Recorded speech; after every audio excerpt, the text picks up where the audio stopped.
Nous allons voir aujourd'hui les prérequis et la mise en place pour tout ce qui va être des partages. Je rappelle que ne peuvent partager que ceux qui sont sur geste mandataire avec d'autres qui sont sur geste mandataire. Votre premier prérequis, c'est d'aller dans votre Dropbox, ici, au niveau de l'internet de la Dropbox, et d'aller partager un dossier que vous aurez préalablement créé qui s'appellera par exemple partage de biens, etc. Vous allez donc sur le répertoire qui s'appelle partage de biens, vous le surlignez et vous pouvez ici partager. Vous allez donc partager de vous vers les différents membres. Attention, les adresses des différents membres doivent être leurs adresses qu'ils ont utilisées pour créer leur Dropbox. Tous ceux qui ont utilisé une autre adresse que leur adresse réseau, pensez à le préciser à celui qui va gérer cette mise en place du répertoire pour tout le monde, de manière à ce que vos Dropbox se mettent à jour. Là encore, on va voir l'importance d'avoir utilisé tous le même support. Vous êtes obligé d'avoir ce répertoire sous Dropbox. Le logiciel viendra interroger ce répertoire-ci. Donc vous indiquez le nom. Vous mettez qu'il peut modifier puisqu'en fait, celui qui va créer va générer pour tout le monde, mais les uns et les autres vont pouvoir mettre des données dedans. D'accord ? Donc mettez que vous allez pouvoir modifier et envoyer l'invitation à tout le monde. Je répète que comme tout nouveau répertoire Dropbox, vous allez recevoir dans votre boîte mail une invitation à Dropbox d'accéder à ce fichier et d'implémenter ce fichier dans votre ordinateur. Dites oui. Une fois que vous avez fait ça, vous allez pouvoir fermer Dropbox et le reste se passe dans geste mandataire.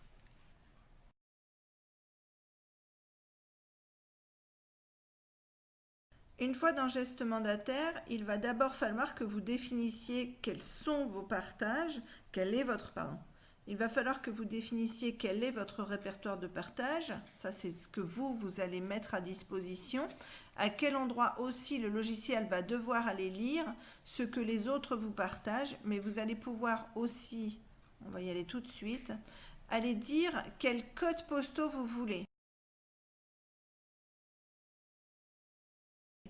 Parce que, par exemple, je pourrais travailler moi avec des gens qui sont dans le 83 600, dans le 06 quelque chose, qui veuillent tous mettre des biens en partage, mais moi ne m'intéresse que ces deux codes postaux-là. Donc déjà, au niveau du premier onglet de mes listes, je définis les codes postaux que je veux bien importer, c'est-à-dire ceux que l'on me prête et sur lesquels je veux bien travailler. Ce qui va vous éviter d'avoir des codes postaux qui ne vous intéressent absolument pas et des biens qui ne vous intéresseront pas par la suite. Ensuite, vous venez sur votre onglet répertoire. Dans l'onglet répertoire, vous allez devoir venir dire où est votre répertoire de partage que l'on vient de créer. Alors, on sait qu'il est dans Dropbox. Je vous répète que normalement pour tous, votre Dropbox se trouve sous S, sauf quelques rares exceptions. Donc dans S, et on vient chercher le répertoire qui s'appelle partage de biens. Moi je l'ai appelé comme ça, partage bien. Et je dis OK. Il est bienvenu se mettre ici. Parfait. Une fois que j'ai mis ce partage de biens, je clique sur sauver les paramètres. Je reviens dans les paramètres de mon logiciel. Je reviens dans mes répertoires et sur ma loupe. Et là, il est important de venir vérifier qu'il y ait bien une civilité pour les différents noms de ceux que vous avez invités. Donc là c'est bon, là c'est bon. Très souvent il n'y a pas la civilité d'afficher parce que quand vous faites le partage au niveau de Dropbox et que vous tapez votre boîte mail, le système ne sait absolument pas si c'est monsieur, madame ou mademoiselle.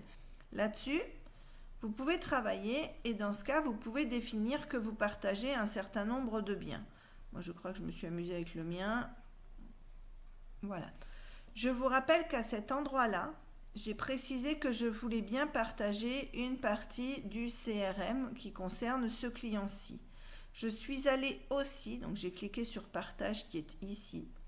Je suis allée aussi dire, si je lui partage cette première couche de la fiche, je veux aussi qu'il soit capable de parler du bien, donc de donner des détails sur le chauffage, nanana. Dans ce cas, je suis aussi venu cocher la petite zone partageable juste sous le P de propriétaire. Bien sûr, à chaque fois que j'ai fait ces modifications, j'ai pensé à faire mise à jour ici et dans la fiche descriptive à faire enregistrer. En ce qui concerne celui qui va donner les biens, voilà comment ça se passe. Vous avez juste à cocher ce qui peut correspondre. Maintenant, pour celui qui va recevoir les biens ou qui va aussi en recevoir à en donner, je vous montre dans l'autre version du logiciel. Celui qui va recevoir les partages. Les partages vont d'abord se trouver en bas de la liste en ZZ, juste avant vos archives. Ensuite, ils se présentent sous un format grisé, de manière à bien les différencier. Alors, soit la personne qui a partagé avec vous son bien ne l'a partagé qu'au premier niveau. Néanmoins, donc d'abord, vous n'allez avoir que les coordonnées du mandataire ou de l'agence qui vous a prêté le bien. Mais vous allez aussi avoir par contre sa fiche commerciale. Alors comment je le sais? Parce qu'on voit bien que sa loupe et la petite imprimante sont valables. D'accord? Par contre, il ne m'a partagé le bien qu'au premier niveau, c'est-à-dire au niveau CRM. Je sais juste que c'est un appartement, qu'il a un certain prix, une certaine surface et un certain nombre de pièces. Je ne sais rien de plus parce que la fiche descriptive n'a pas été partagée. Par contre, sur un autre bien, où j'ai la loupe de fiche descriptive qui s'allume, là je vais non seulement avoir l'information du CRM, mais aussi tous les détails qui concernent l'appartement, la maison, le bien concerné. Il suffira de cliquer dessus et d'avoir les informations. Après, la gestion d'envoi de fiches, de suivi du propriétaire à votre niveau à vous, en tant que personne à qui on a prêté le mandat, va se passer exactement de la même façon qu'un propriétaire normal, sauf que votre interlocuteur de rapport d'activité sera en fait le négociateur et pas le propriétaire final. À charge au propriétaire du mandat de faire son rapport à son propriétaire définitif. Je vous rappelle que normalement, quand on vous partage un bien, vous devriez aller regarder ce que c'est, dans la foulée faire un rapprochement au niveau de vos acquéreurs pour voir si, par hasard, vous ne pourriez pas vendre avant votre collègue le bien qu'il a eu la gentillesse de vous prêter.